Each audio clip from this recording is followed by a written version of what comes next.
โอเคสบายดีพ่อแม่พี่น้องเมื่อนี้มาพบกับข้าพเจ้าซุกชาแนลคือเก่าเนาะปลาพี่น้องเลยนี่แหละปลาเฮากับตัวใหญ่ๆเนาะจังสีเห็นโอเคมา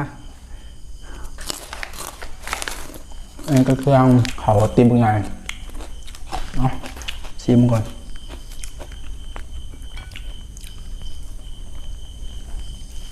มากินของก่อนพี่น้องเลย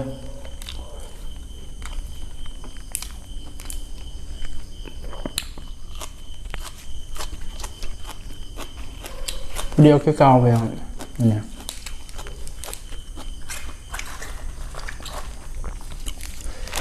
กระปุ่นกับนี่พันปลาจักเขาพันเป็นจังไหนละบ้านี้มือเราได้พี่น้องเลยแบบสีแล้วล่ะใส่มือเนี่ยมันจังคักตุ๋ยแจว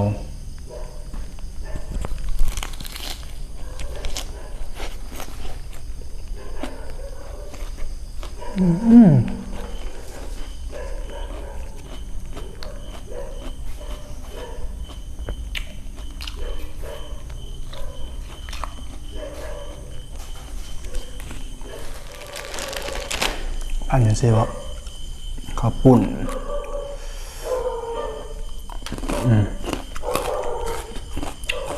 พักปลาใจมันยังอีกโอ้ยบันนี้สมาเป็นคำบักใหญ่แล้วบันนี้เอาใหญ่ก็ใส่แล้วพี่น้องเนาะ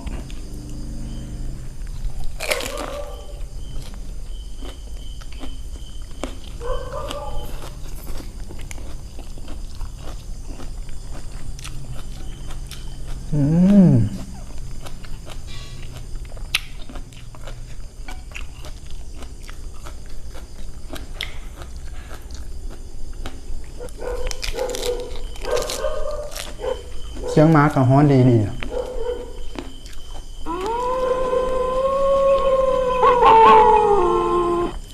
เจียวนี่แซ่บเลย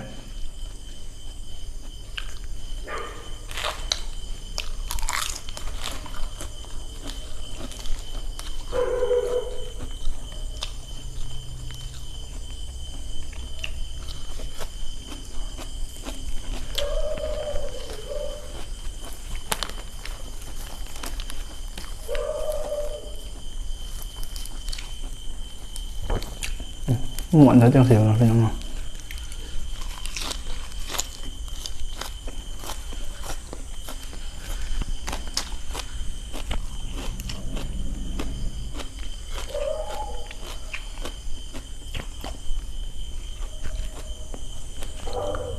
เฮาดีมันอยู่แถวบ้านหนองมักเป็นแล้วสิ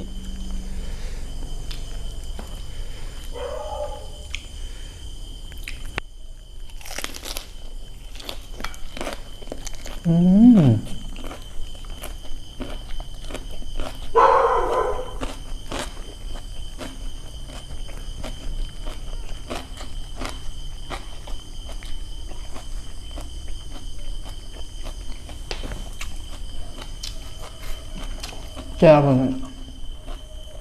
เข้มข้นที่ขนาด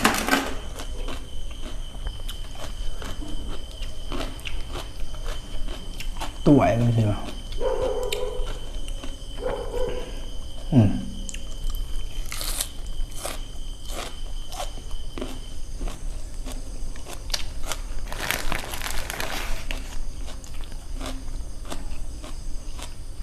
ขอบคุณนะใจ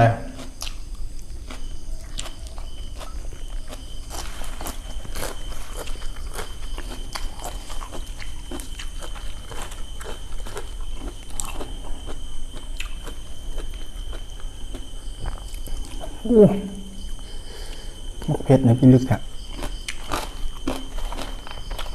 เดียวดอก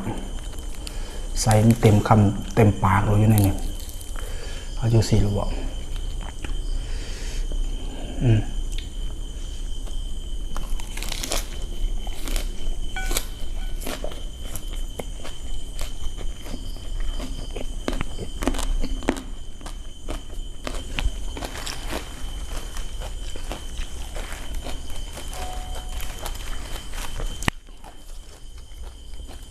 โดนๆกินเทื่อนึง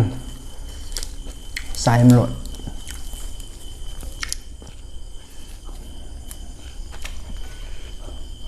ผักนี่ก็งามโอ้ว่าใส่ปุ๋ยบ่พี่น้องเด้อเบิ่งแล้วกดไลค์กดแชร์กด Subscribe ให้กับผู้บ่าวบ้านนอกน้ำแดงเนาะ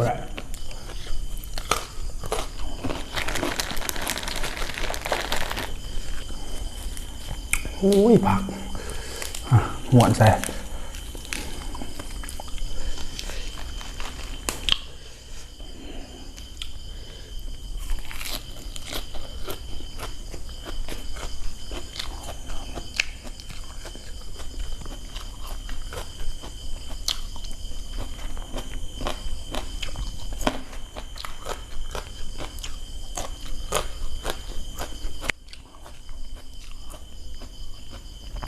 ลืมกินเกลือ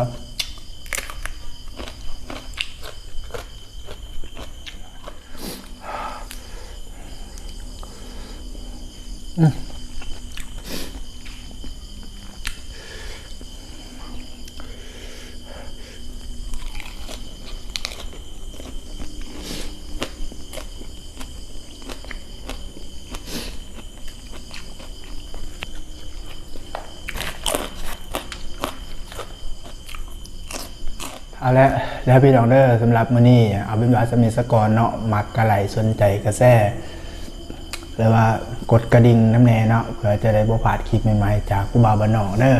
สำหรับมื้อนี้ผู้บ่าวบ้านนอกขอลาไปก่อนเดี๋ยวคลิปหน้าพบกันใหม่สำหรับมื้อนี้บ๊ายบาย